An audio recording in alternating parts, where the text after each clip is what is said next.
அண்மைச் செய்தி. மதுரை சென்றிருக்கும் அதிமுக பொதுச் செயலர் எடப்பாடி பழனிசாமிக்கு உற்சாக வரவேற்பு அளிக்கப்படுகிறது. 4ஆம் கட்ட சுற்றுப்பயணம் மேற்கொள்ள மதுரை சென்றிருக்கிறார் அதிமுக பொதுச் செயலரும் எதிர்க்கட்சித் தலைவருமான எடப்பாடி பழனிசாமி. அவருக்கு மதுரையில் உற்சாக வரவேற்பு அளிக்கப்படுகிறது. இது தொடர்பான காட்சிகளை பார்க்கிறோம்.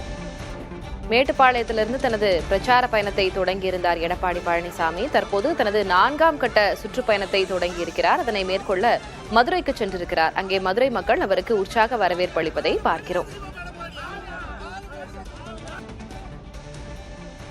10 நாட்களுக்கு முன்பாக தான் மதுரையில் தாவேகாவின் 2வது மாநில மாநாடு நடைபெற்றிருந்தது.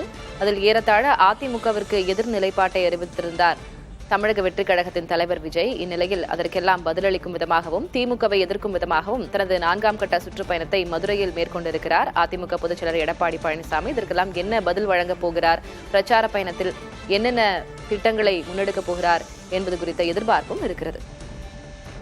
கூடுதல் விவரங்களை வழங்குவதற்காக செய்தியாளர் சுபாஷ் இணைந்திருக்கிறார். சுபாஷ், 4ஆம் கட்ட சுற்றுப்பயணத்தை மேற்கொள்கிறார் எடப்பாடி பழனிசாமி. மதுரையில் எதுபோன்ற வரவேற்பு அவருக்கு அளிக்கப்படுகிறது? பிரச்சாரத்தின் திட்டம், நோக்கங்கள் என்ன? இந்த முறை எவ்வளவு நாட்கள் மதுரையில் அடுத்தடுத்த கட்டமாக எங்கெங்கே செல்லவிருக்கிறார்? அவருடைய பிரச்சாரத்தின் திட்டம் என்ன? திலகவதி, சட்டமன்ற தேர்தலுக்கு இன்னும் 8 மாத காலங்களே உள்ள நிலையில் அதிமுக பொதுச் செயலாளர் எடப்பாடி பழனிசாமி தற்போது 4ஆம் கட்ட பிரச்சாரத்தை மதுரையில் இன்று தொடங்க இருக்கிறார். இதற்காக சென்னையிலிருந்து இன்று விமானம் மூலம் மதுரை விமான நிலையத்திற்கு வருகை தந்திருந்த எடப்பாடி பழனிசாமியை விமான நிலையத்தில் அதிமுக தொண்டர்கள் உற்சாக வரவேற்பு அளித்தனர். குறிப்பாக அமைச்சர்கள், முன்னாள் அமைச்சர்கள், எம்எல்ஏ உள்ளிட்டவர்கள்லாம் இந்த நிகழ்வுல வந்திருந்திருந்தாங்க.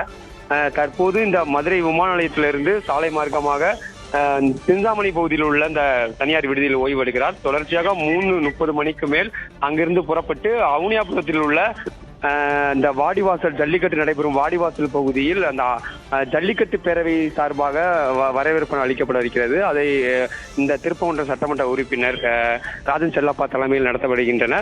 அந்த வரவேற்பு கூட்டத்தில் ஜல்லிக்கட்டுக்கு நிரந்தர வாடிவாசல் அமைக்க வேண்டும் என்பது குறித்தெல்லாம் இந்த மனுக்கள் அளிக்க இருக்கின்றன.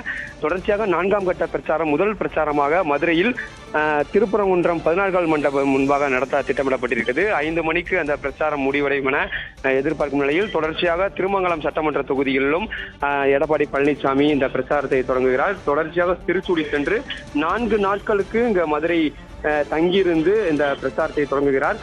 முதல் நாள் திருப்பரங்குன்றம் திருமங்கலம் தொகுதியிலும், 2வது நாளாக மேலூர், கிழக்கு உள்ளிட்ட தொகுதிகளிலும், 3வது நாளாக மத்திய தொகுதி, தெற்கு தொகுதி உள்ளிட்ட தொகுதிகளில் பிரச்சாரம் தொடங்குகிறார். 4ஆம் நாளாக உசிலம்பட்டி மற்றும் வாடிப்பட்டி, உசிலம்பட்டி, சோழவந்தான் தொகுதிகளில் இந்த 4ஆம் கட்ட பிரச்சாரத்தை 4 நாட்களாக இந்த எடப்பாடி பழனிசாமி பிரச்சாரம் தொடங்குகிறார். இதற்காக முன்னதாக இப்போ மதுரை விமான நிலையம் வருகை தந்து தற்போது இந்த பிரச்சாரத்தை தொடங்க இருக்கிறார் என்று மாலையிலிருந்து. வேதவள்ளி, திலகவதி. கள விவரங்களுக்கு நன்றி சுபாஷ்.